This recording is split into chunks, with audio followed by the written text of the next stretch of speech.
Orando sobre a mensagem de hoje, eu queria passear com vocês na carta aos Efésios. Por gentileza, abra ali o primeiro capítulo, na sua Bíblia.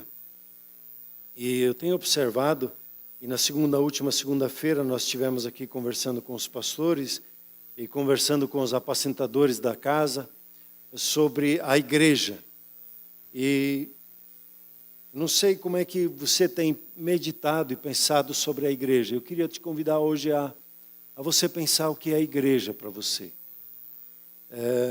A perda da compreensão da igreja, o que é a eclesia, que é um termo que o Senhor Jesus pegou do sistema político dos gregos, onde a cidade se reunia à parte, eles eram chamados para fora para uma reunião, e ali eles tomavam decisões, era uma reunião, uma assembleia onde decisões eram tomadas sobre o que deveria e como deveria de ser administrada a sua cidade. E o Senhor Jesus pega esse termo e ele aplica isso à igreja, aos seus que são chamados para fora, e quando a igreja se reúne, ela decide como ela vai se comportar em relação a manifestar o reino de Deus sobre a face da terra, em como conduzir o reino de Deus. E é uma pergunta que nós precisamos meditar, e hoje eu quero mais meditar com você sobre o entendimento do que é a igreja. Porque assim como as famílias têm sido combatidas, não só de ano, mas de décadas, já podemos quase dizer, já mais de 100 anos, o entendimento sobre família tem sido batido contra, e para desmantelar o entendimento do que é a família. Tem se batido contra a figura do pai e buscado desfazer o entendimento do que significa ser um pai. Tem se batido e enfatizado que é a mãe que é que faz a família acontecer, e os filhos que são os espertos, eles que conhecem mais, e a cultura da honra, do entendimento da honra, tem se perdido na maneira que se fala sobre família, na maneira que se fala sobre um pai, na maneira que se fala sobre uma mãe, até inclusive como os pais falam sobre os filhos. A cultura da honra tem se perdido dentro da casa, de dar os devidos pesos e valores ao que significa ser família e ser casa, e por consequência, a igreja. Se eu perguntar para você o que é a igreja, normalmente, o nosso entendimento primeiro vai para ser um prédio.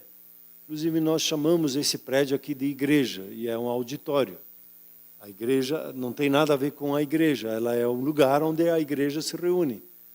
Ela é um prédio, um auditório, onde o templo do Espírito Santo se reúne, que são você e eu, que somos nós. Se nós perguntarmos o que é a igreja para o Senhor Jesus, como o nosso Senhor vê a igreja e olha para quando Ele diz a igreja. Quando eu recebo o entendimento correto, eu vou dar o peso correto, a honra correta. E eu tenho assim ouvido o Espírito Santo mexer comigo sobre aprender a discernir o corpo. E quando nós lemos, normalmente esse texto ele é pulado, não é muito lido, em 1 Coríntios 11, quando se fala sobre a ceia, e na sequência ele diz assim: porque aquele que come do pão e bebe do cálice indignamente, será réu do corpo e do sangue do Senhor. E aí ele diz assim: examine-se a cada um a si mesmo, coma o pão e beba o cálice, pois quem come e bebe, sem discernir o corpo, come e bebe juízo para si. E aí ele diz: eis a razão, porque há entre vós muitos fracos e doentes, e não poucos que dormem. Quando não discernimos corretamente, ele não está falando ali do pão, e não está falando do cálice, do alimento que nós tomamos. Não está falando da transubstanciação, da transformação do corpo, do pão no corpo de Cristo. Está falando da igreja, do corpo, do que ela é.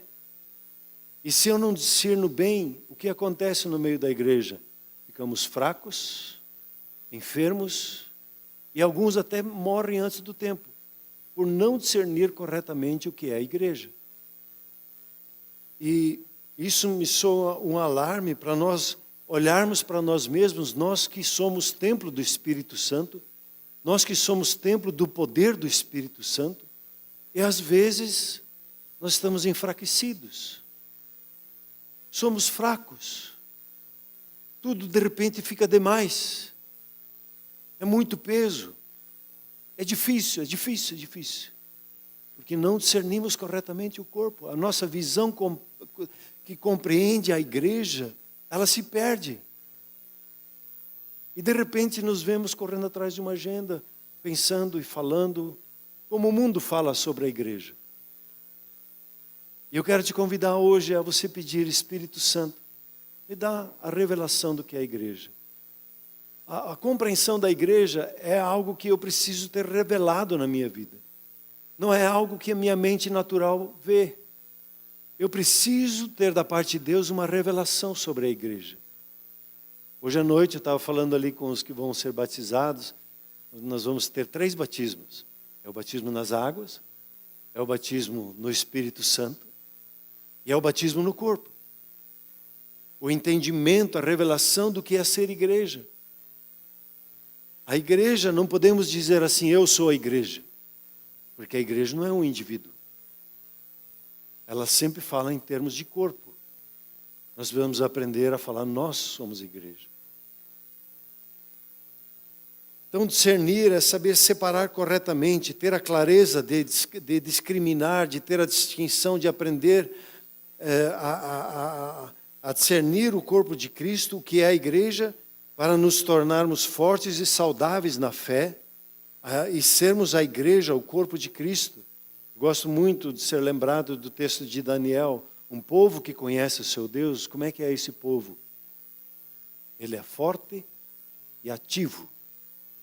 Há uma força sobrenatural operando quando eu tenho um conhecimento correto de quem Deus é na minha vida, da presença dEle na minha vida e do que significa ser igreja sobre a face da terra.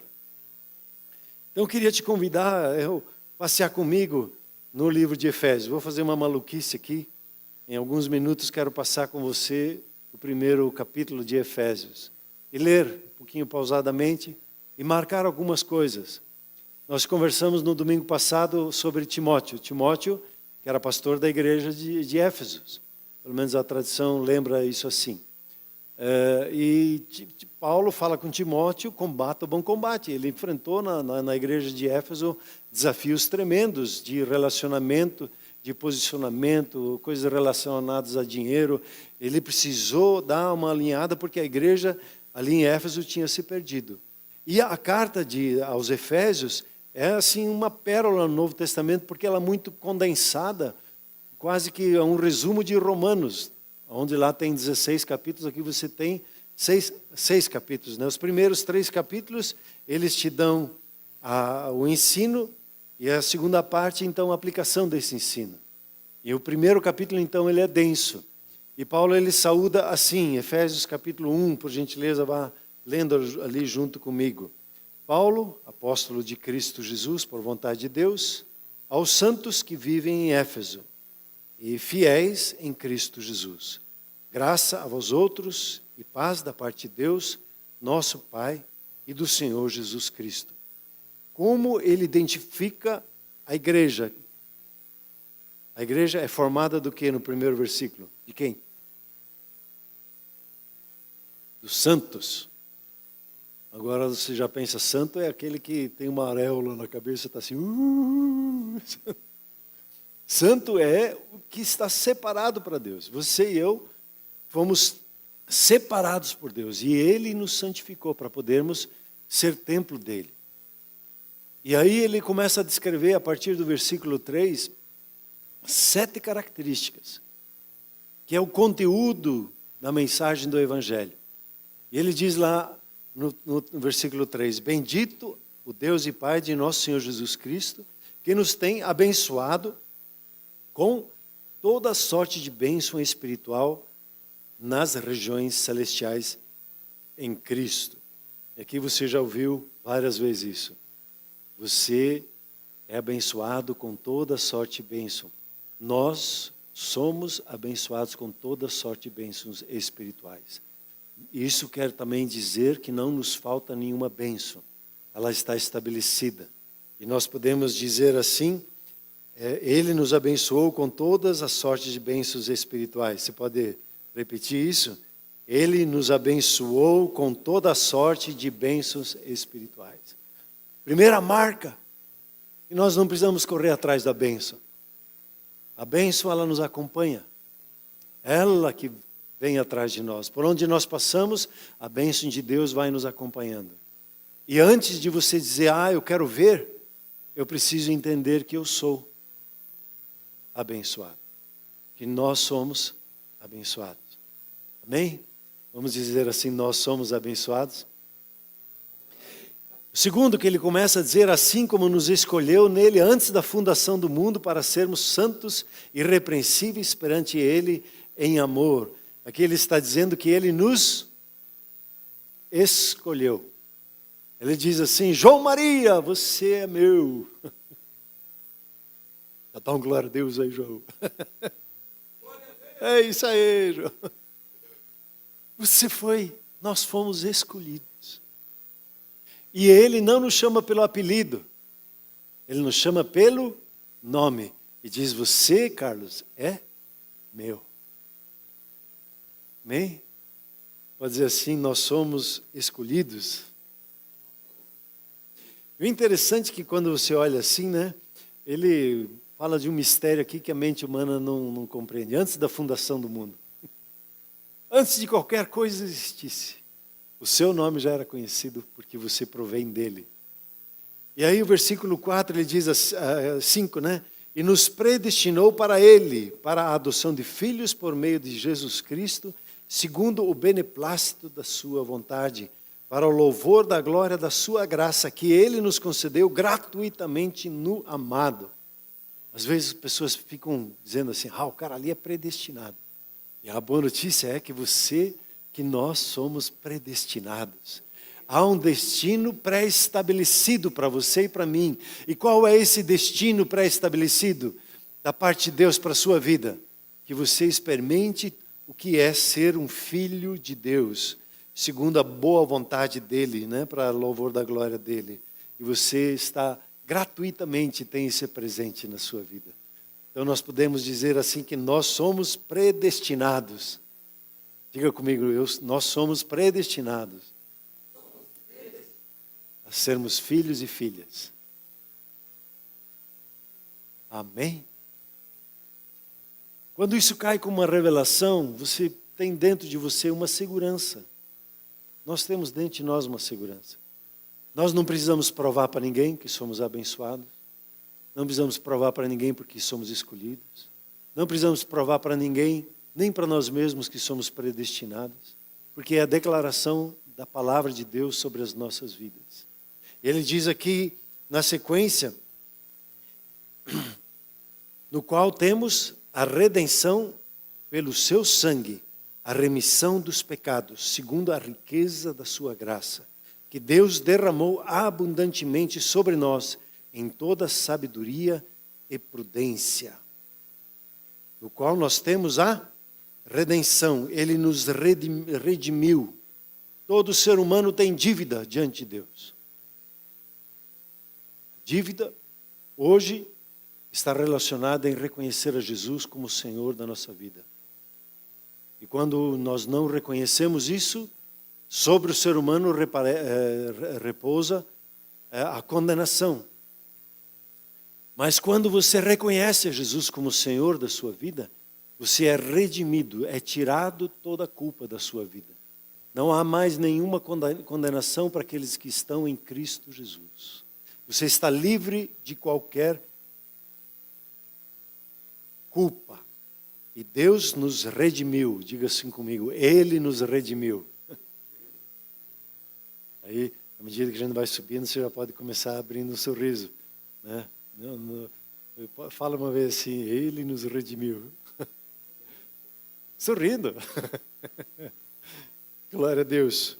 E aí ele continua no versículo 9, desvendando-nos o mistério da sua vontade, segundo o seu beneplácito que propuser em Cristo, de fazer convergir em Cristo Jesus nele, na dispensação da plenitude dos tempos, todas as coisas, tanto as que são do céu, como as que são da terra. Há um mistério que ele está falando, que Deus, esse mistério que está encoberto ao entendimento do ser humano, mas Deus decidiu convergir, colocar todas as coisas, antes, depois, e daquela época, no tempo, tudo em Cristo Jesus. O que você vê e o que você não vê. Tudo está centrado agora em Cristo Jesus. E Ele nos deu, Ele desvendou esse mistério para nós. Tudo está centrado. Jesus é o centro de todas as coisas. Você pode dizer assim, Ele nos desvendou o mistério da sua vontade. Quando queremos conhecer a vontade de Deus, ela está escondida em Cristo Jesus, em todas as situações. Então, quando nós estamos diante, por exemplo, que você está diante de uma situação que você não sabe decidir, não sabe discernir qual é a vontade de Deus.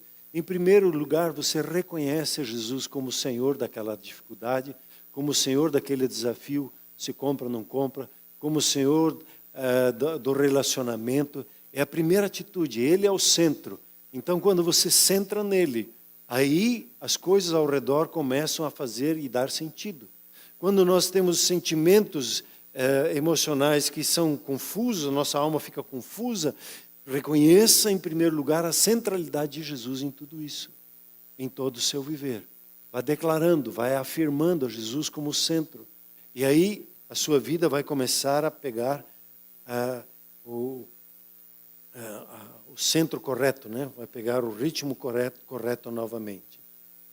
O sexto, ele começa a dizer então, no versículo 11, nele, isto é, em Cristo, no qual fomos também feitos herança, predestinados segundo o propósito daquele que faz todas as coisas, conforme o conselho da sua vontade, a fim de sermos para louvor da sua glória, nós, os que de antemão esperamos em Cristo, em quem também vós, depois de ouvistes a palavra da verdade, o evangelho da vossa salvação, tendo sido também crido, fostes selados com o Espírito Santo da promessa, o qual é o penhor da nossa herança, até ao resgate da sua propriedade em louvor da sua glória.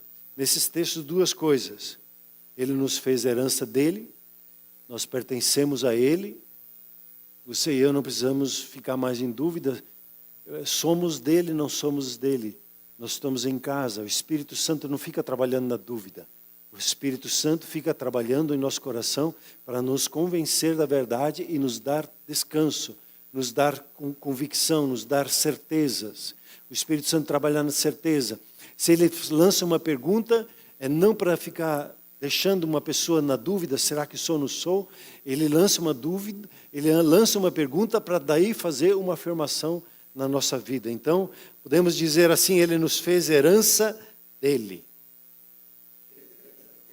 E junto nesse texto nós lemos que nós fomos selados com o Espírito Santo da promessa.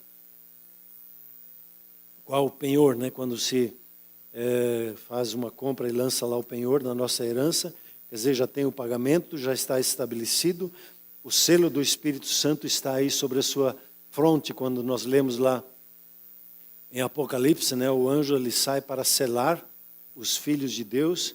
E quando o inimigo de alguma forma quer confundir a sua vida, ele vai olhar para você e diz, opa, ele tem o selo, mas vou dar uma testada nele. Ou faz bu.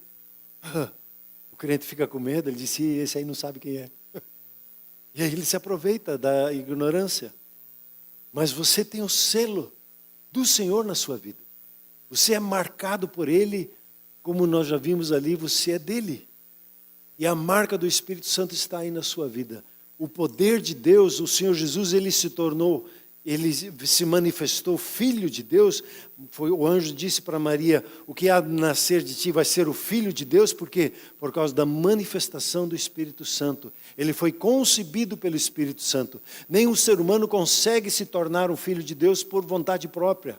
ele é nascido de Deus quando nós reconhecemos e dizemos: Jesus é o Senhor da minha vida. E eu creio isso no coração, eu confesso isso com a minha boca e eu assino embaixo no batismo nas águas. Essa é a marca, eu estava falando ontem, né? Sempre bom enfatizar isso.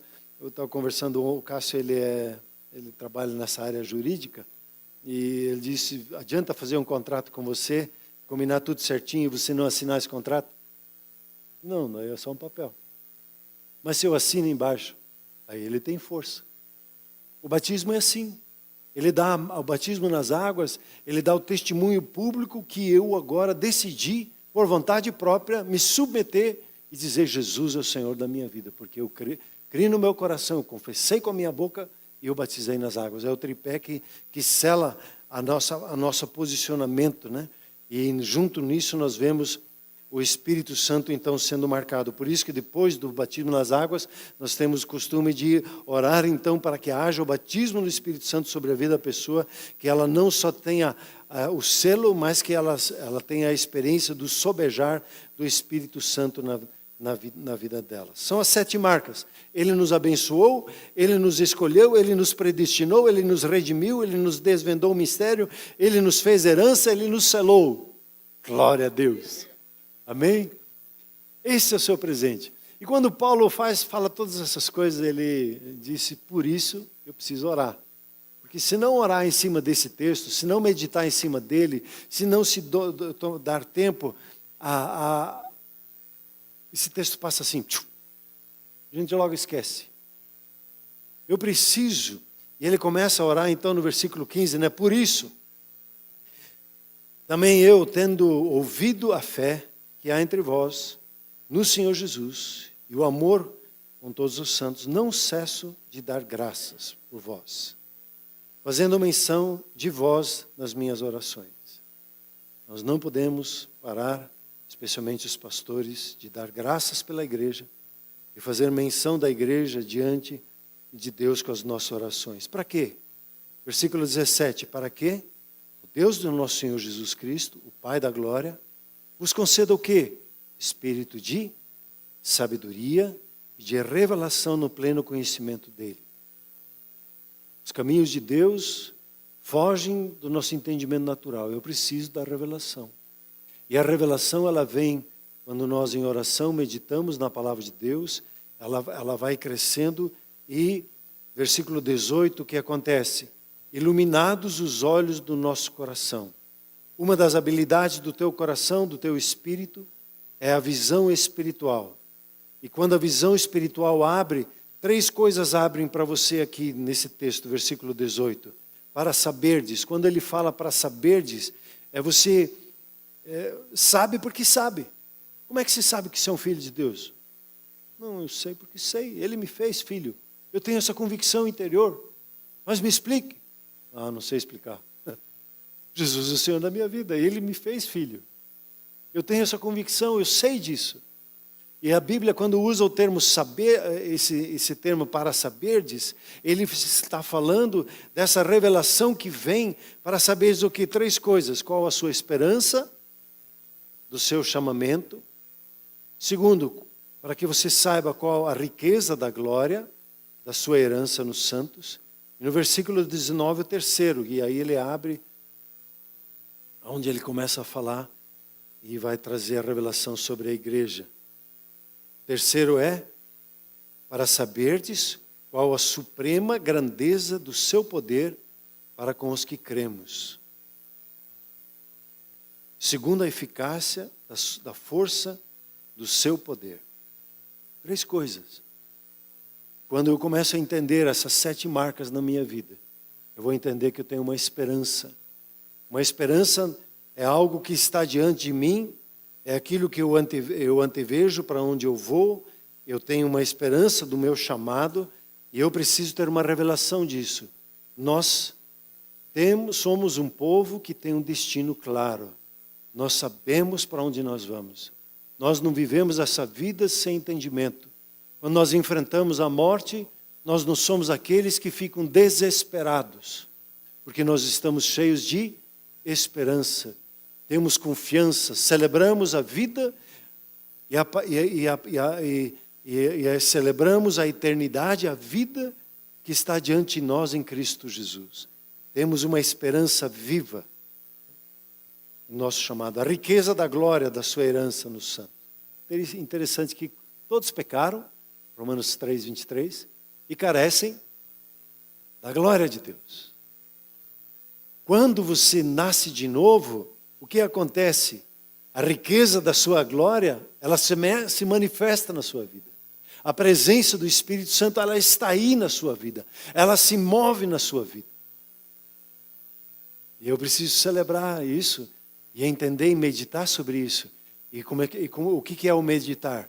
O meditar que vai me trazer a revelação da palavra de Deus quando eu oro e começo a dizer obrigado, Senhor, pela sua glória que se manifesta na minha vida.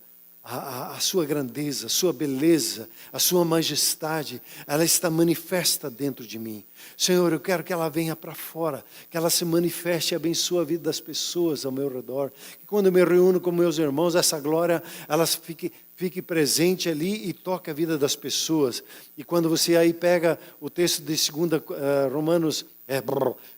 Coríntios 3, 17 e 18, nós somos chamados para a liberdade e nós somos transformados de glória em glória. As transformações na nossa vida, e eu gostei muito do que o pastor Saulo colocou, elas acontecem não por uma disciplina pessoal. E aí está um tropeço quando se fala sobre coaching. Eu treino e daí eu tenho. A transformação na nossa vida acontece por um contato com a glória de Deus. Uma transformação de quem eu sou. E aí a disciplina ela é uma consequência, ela não é a razão da minha transformação. A disciplina tem o seu lugar sim, porque a Bíblia diz eu amo a disciplina. Mas não é a disciplina que traz a transformação, é a manifestação da glória. E a manifestação da glória na sua vida vem pela meditação da palavra. Quando você reflete quem você é em Cristo Jesus, da bênção que está sobre a sua vida, o seu coração, o seu espírito, ele é fortalecido, ele é transformado. Quando o seu espírito é transformado, a sua mente, você recebe a revelação e assim você recebe a mentalidade do reino. E por consequência virão disciplinas que o Espírito Santo vai te conduzir para a sua transformação. Não é a simples disciplina de ler a Bíblia, mas é a ler a Bíblia debaixo da revelação do Espírito Santo. Você me compreende? Você recebe isso na sua vida? A glória de Deus, e aí está um segredo que está colocado, é um mistério que a mente humana não capta. Mas na meditação, no ruminar sobre isso, no falar uns com os outros sobre isso, no orar sobre isso, sobre a glória de Deus, a riqueza dessa glória que está sobre a sua vida como uma herança, vai lhe trazer a transformação. E aí ele chega na terceira, a suprema grandeza do seu poder. Eu acho, ele está tentando explicar para nós, aí ele usa a palavra supremo. Supremo acima de tudo, a grandeza do seu poder. Já é o poder de Deus, mas é a grandeza do poder dele. E aí ele continua falando aqui, ele diz assim, segundo a eficácia da força do seu poder. É poder dinamis. É energia, que a palavra eficácia ali tem a ver com a energia. É a manifestação do poder da ressurreição se manifestando na sua vida. E aí ele diz, o qual ele operou em Cristo Jesus e ressuscitou ele dentre os mortos. O poder dele que trouxe a transformação, o qual exerceu, e aí nós entramos no poder que operou na vida do Senhor Jesus para ressuscitar ele dentre os mortos. E eu fico admirado com esse texto. E às vezes o conjunto das palavras, se a gente não medita e conversa com Deus, com o Espírito Santo sobre todas elas, parece um texto assim tão denso que a gente não consegue olhar para dentro. E ele fala aqui, quando ele começa a falar de Jesus, ele também fala de 7 coisas, de 7 marcas que aconteceram em Jesus nesses poucos versículos, nesses 4 versículos, do 20 até o 23. Primeiro, ele afirma que esse poder que opera aí na sua vida, ele ressuscitou Jesus dentre os mortos. A morte, que para um ser humano é é o último inimigo a ser vencido. A morte que nos faz sentir extremamente fracos, perdidos, sem força para resistir a ela. Mas o poder de Deus ressuscitou Jesus dentre os mortos, o que era impossível. E aí vale para nós, quando nós enfrentamos uma situação impossível, nós precisamos lembrar de textos como Lucas 1,37, que o anjo falou para Maria: não haverá impossíveis em todas as promessas de Deus. Não há impossíveis. Nem a morte consegue segurar. Então, nossa pergunta, quando nós enfrentamos situações impossíveis, é essa centralidade de Jesus, a centralidade do poder, a centralidade da glória dele, e permitir que ele nos permeie e então nos diga o que fazer. Nós não somos homens e mulheres que andam nesse mundo como aqueles que não conhecem a Deus. Nós somos aqueles que manifestam a Deus na face da terra. Aí ele diz, segunda coisa, o poder de Deus fez Jesus se assentar à direita de Deus nos lugares celestiais. Posição, e ele coloca depois já no 2,6, que você e eu, nós fomos colocados nessa mesma posição. E às vezes eu gosto de sentar, eu gosto de orar sentado. Mas não, tem que orar de joelho. Eu gosto de lembrar de Efésios 2,6. Eu estou sentado junto com Cristo. E quando estou sentado com Ele, estou governando. E aí a minha oração é distinta.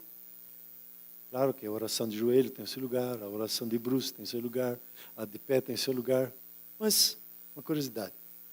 Terceira coisa, Ele está assentado acima do quê? Acima de todo principado, potestade, né? Deixa eu ler o texto aqui, eu estou citando, no versículo 20, vamos lá do 20, Efésios 1, 20. O qual exerceu ele, o poder, né, exerceu ele em Cristo, ressuscitando dentre os mortos, fazendo-o sentar-se à sua direita nos lugares celestiais, acima de todo principado e potestade, poder e domínio, e de todo nome que se possa referir, não só no presente século, mas também no vindouro.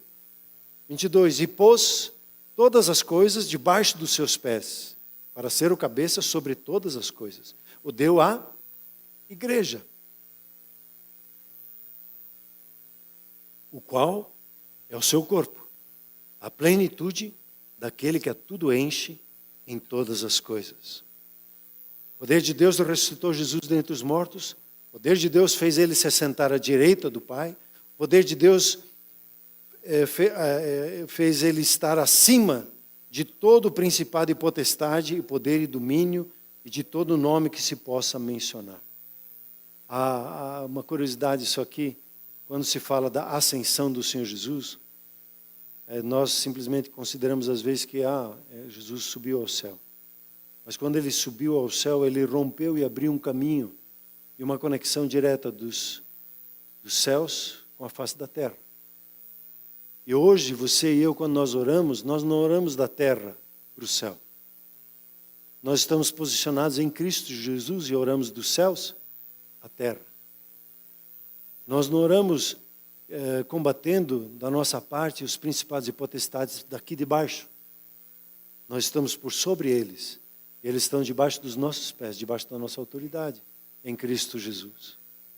Então, quando você entende, tem a revelação que você está assentado em Cristo Jesus, e o poder de Deus que habita na sua vida, que Ele diz, você foi empenhorado, né? Você foi selado com essa marca do poder de Deus, e Ele ora para que você entenda o poder de Deus que opera aí na sua vida. Você está nessa posição hoje em Cristo Jesus. E a quarta coisa, todas as coisas são colocadas debaixo dos seus pés. Quer dizer, debaixo da autoridade do Senhor Jesus. Você lembra o texto de Mateus 28? Quando Jesus diz assim, a mim foi dada toda a autoridade no céu e na terra, no espiritual e no natural. Tudo está debaixo da autoridade dele. Aqui, quando ele se diz aqui, estão debaixo dos seus pés, ele está falando justamente dessa autoridade. E aí ele afirma mais uma vez, como um quinto ponto, ele é o cabeça. Mas não é a cabeça. Ele é o cabeça. Sobre todas as coisas. afirmando que da parte dele, toda a autoridade está nele, como o cabeça, como aquele que governa tudo e governa todos. Que mistério é esse?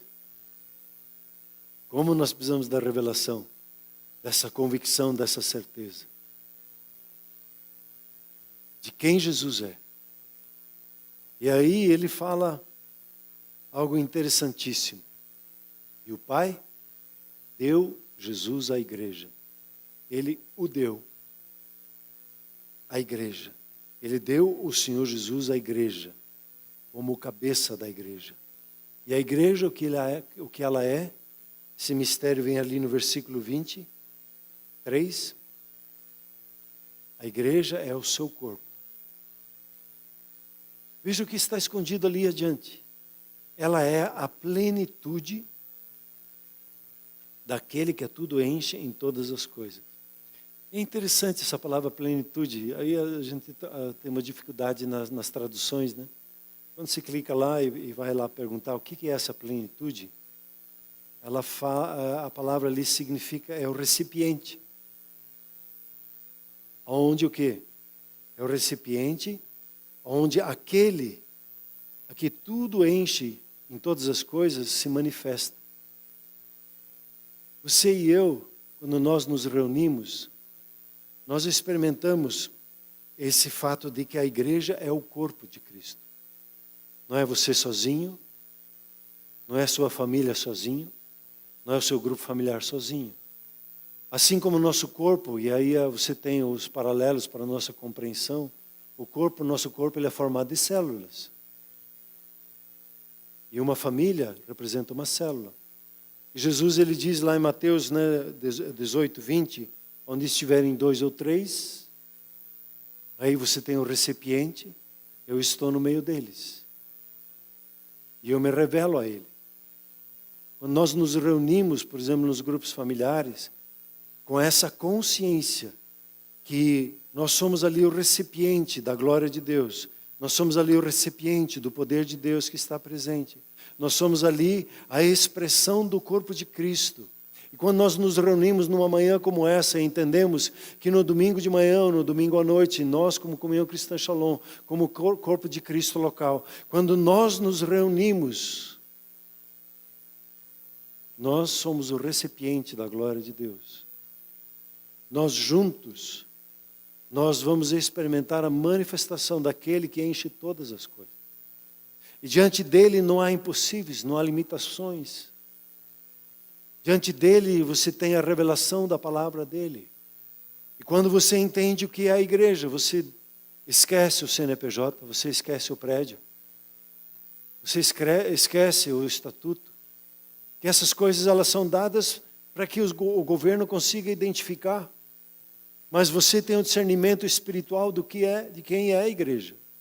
Que é o corpo de Cristo que se reúne. E quando o corpo de Cristo se reúne, você tem as expressões, eu gosto muito dessa palavra que nos foi dada como o início da palavra em Atos 20, 28. Ele diz assim, prestem bem atenção, atendam em vocês mesmos e em todo o rebanho sobre o qual o Espírito Santo constituiu bispos. Aqui ele fala de bispos como supervisores, falando dos apacentadores, para pastoreardes a igreja de Deus, a qual ele comprou com seu próprio sangue. A igreja, ela é de Deus. Outro texto fala lá em Timóteo, quando Paulo fala com Timóteo, ele diz que ela é a casa de Deus, ela é o recipiente. E ali ele fala inclusive assim, a igreja é a coluna da verdade, o baluarte da verdade. É na igreja que Deus se revela. É quando você e eu, nós nos reunimos, nós temos a experiência do que é ser a igreja, o corpo de Cristo. Então a igreja, ela não é constituída de um só indivíduo. Nós somos a igreja. Assim como o Senhor Jesus ensinou a orar, né? Nosso Pai. A igreja ela é constituída aí por uma família, 2 ou 3. A igreja ela é o conjunto das famílias que a formam. Assim como uma nação ela é constituída pelas famílias, as famílias não existem em função da nação. A nação que existe em função da igreja. E isso, quando se começa a pensar em termos nessa área de influência da sociedade, de exercer políticas públicas, as políticas públicas todas precisavam estar voltadas para o fortalecimento da vida da igreja, para a proteção da vida da família, melhor dizendo, desculpe. Todas as leis de uma nação precisam estar sendo trabalhadas para proteger a família, porque a família é a célula-mãe, é a célula que precisa de saúde. E hoje nós temos uma inversão de valores. As pessoas querem entender que as famílias vivem para servir o Estado. E não é a mente de Deus. O governo de Deus flui a partir de 2 ou 3 das famílias, essas famílias se juntando juntos e guardando um ao outro. E quando você olha e entende que nós somos o recipiente que preenche, quem preenche todo esse recipiente é a própria plenitude de Deus, você vai entender que o propósito da igreja sobre a face da terra é manifestar o reino de Deus. A igreja é o lugar onde o governo, onde a igreja, quando se reúne como numa manhã como essa, nós estamos na sala do trono de Deus. E na sala do trono nós apresentamos a nossa adoração. E o nosso maior desejo num momento como esse é ouvir da parte de Deus a instrução de como governar a nossa casa, como governar nosso dia a dia, como governar as funções que nos são dadas dentro das 7 áreas de influência da sociedade. A igreja ela tem essa função, e quando nós entendemos e temos essa revelação, nós vamos perceber que na igreja, o conjunto da igreja, que podemos talvez usar assim, o quartel-general do reino de Deus, nessa igreja você é treinado na mentalidade, na cultura, na linguagem, nos relacionamentos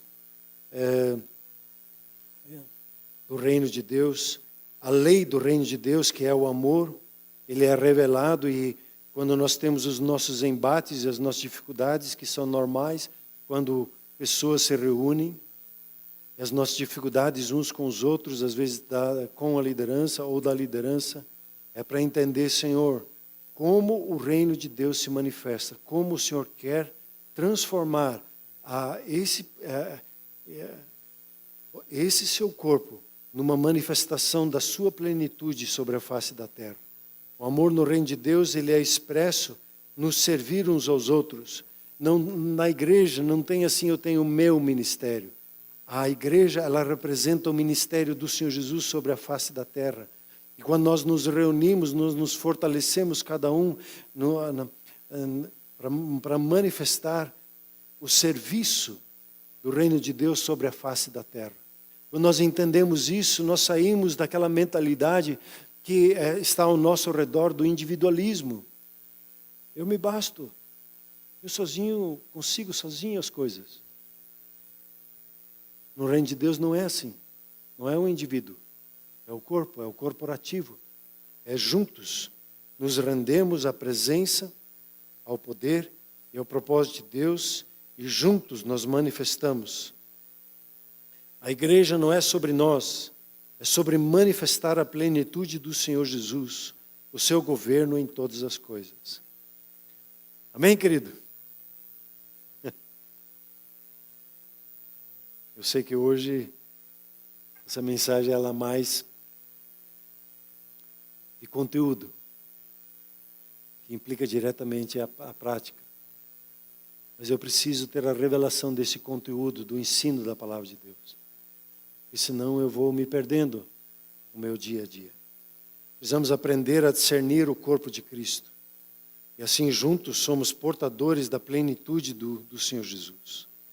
Em tudo nós buscamos o governo dele em nossas vidas, para que o céu se manifeste na terra.